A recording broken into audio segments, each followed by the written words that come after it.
Music swells, building tension and excitement as images flash across the screen depicting the Battle of Haddon. Narrator: as we left off in our last episode, the Battle of Haddon was reaching its brutal conclusion. The Franks, also known as Crusaders, were suffering catastrophic losses, and their leader, Guy of Lusignan, along with the powerful European military leaders who came to conquer the East, were in full flight. With the battle won, Saladin turned his attention to the fallen Christian soldiers lying abandoned on the battlefield. It was customary in those times for victors to slaughter prisoners and the wounded, but Saladin made a decision that would shock the world. With the sun rising over the corpses on the plains of Haddon, we see Salah Ad Din walking among the slain Crusader soldiers. His head is bowed in prayer or contemplation. Narrator: in the dawn after the devastating Battle of Haddon, Salah Ad Din ordered that the fallen Crusaders be buried as men, not enemies, a stark contrast to the atrocities committed by the Crusaders in earlier conflicts.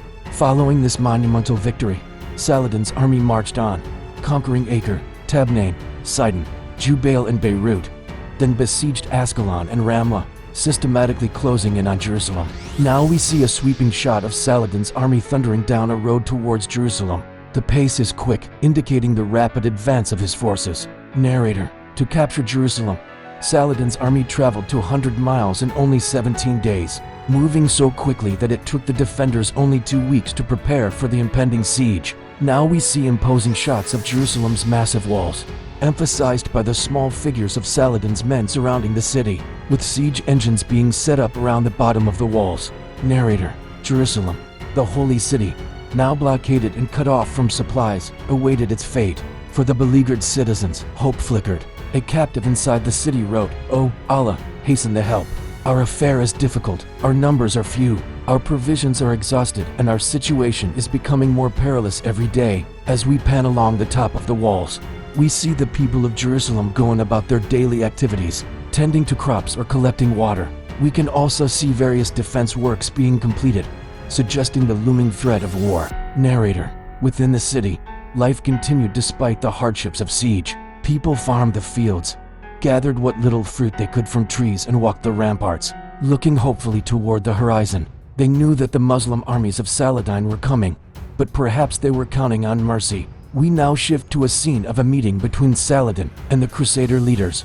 Narrator: to avoid bloodshed, Saladin sent Balian of Ibelin, a respected knight who had fought against Saladin at Haddon, to negotiate for the city's surrender.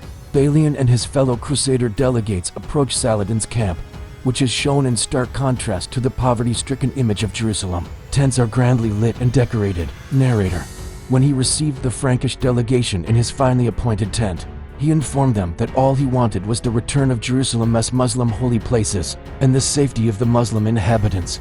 The delegates departed and returned with terms for Saladin to consider. A council of elders and military leaders is shown seated in a church in Jerusalem, presumably discussing strategy. Some look confident, while others, including a bishop, seem anxious. Narrator: inside the city, the elders and barons met with the clergy, forming a council of 60 members. The prelate Humbert, bishop of the Tower, spoke frankly of the dire situation and advised surrender. However, the barons rejected the idea of surrender, believing that relief was imminent. Back at the negotiating tents, Saladin is shown holding a miniature replica of Jerusalem and explaining his plans for the city. Narrator: Saladin explained his offer, demonstrating how he intended to keep the city's churches, release the Christian inhabitants unharmed, and allow them to take their possessions with them. Inside the council again, Saladin's offer is being discussed, and many members of the council shake their heads in disagreement. Narrator: yet when the reply arrived from the Franks, it was far from what Saladin hoped. The Christian leaders, impatient and unwilling to consider the consequences, rejected his offer and prepared to resist. Thus, the stage was set for a siege. We now see scenes of the preparations being made by both sides for a full-scale attack. Soldiers are shown readying weapons, and we see a close-up of a catapult being wound up, suggesting the coming assault. Narrator: and so Saladin had no choice but to commence his siege, sending his men into position to begin the long process of capturing the city. At the same time, the Frankish military leaders prepared to defend it. It was on the 6th day of the siege that things took a dramatic turn. Narrator: after a week of intense blockade, Jerusalem finally surrendered. On October 2, 1187 CE, the city gates opened, and Christian civilians, under the agreed terms of ransom, began their orderly departure. We now see a wide shot of the gates of Jerusalem opening, with the first column of pilgrims walking through. The crowd is mostly comprised of women, children, and the elderly. Narrator: those who left Jerusalem included the poor, women, children, the sick, and the elderly. Also present were many European Christians who had come on pilgrimage to the Holy City. We now see a close-up of Saladin's troops raising Muslim banners on top of Jerusalem's walls, triumphantly replacing the Crusader flag. Narrator: the Muslim troops entered the city in triumph, raising the banners of Islam from the top of the city walls. Meanwhile, the Christian detachments left the city in an organized manner, continuing to follow the conditions of their surrender. Here we see a shot of the Dome of the Rock, a symbol of Islam's presence in Jerusalem. Then we see a close-up of Saladin kneeling and touching the ground, his head bowed. Narrator: among the thousands of soldiers who seized Jerusalem was Saladin himself, who after dismounting his horse, went to the Temple Mount, the holiest site in Judaism and the third holiest in Islam. There he knelt and touched the sacred ground, reciting a prayer. On this site once stood the first and second Jewish temples, destroyed by the Babylonians and the Romans respectively. It was here that Jesus is believed to have taught, and where Muslims believe Muhammad ascended to heaven. Narrator: 88 years ago, blood covered this place. He entered with none. A century before, in 1099, the Crusader siege of Jerusalem had been marked by extreme brutality, including the massacre of the city's Muslim and Jewish inhabitants. Saladin's entry, on the other hand, was peaceful and marked by respect. Here we see the interior of Al-Aqsa Mosque. Many different ethnicities and races of Muslims are praying together. A man raises his hands in prayer. Narrator: on 27 Rajab 583 AH, or September 1187 CE, the anniversary of the Prophet's ascension, Imam al-Qadi Muhyi ad-Din ibn az-Zaki delivered the first Friday sermon in Al-Aqsa Mosque in a century. It was a momentous day, filled with blessings and joy for the large gathering.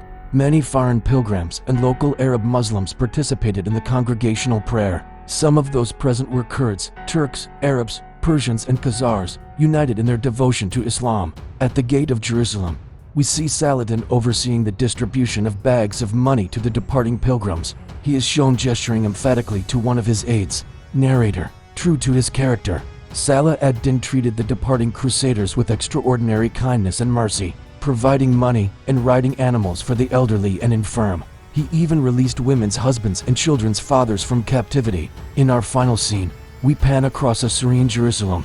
We see people of different faiths interacting peacefully, tending to their businesses or praying. The Dome of the Rock stands majestically in the distance. Narrator: Saladin's peaceful conquest and his merciful treatment of the vanquished stood in stark contrast to the Crusaders' previous atrocities. Over the course of 15 years, he had bled the Crusader states almost dry, taking back Jerusalem and establishing a lasting legacy of justice, honor, and compassion. Europeans would soon arrive to take back Jerusalem, but for now, the city was at peace.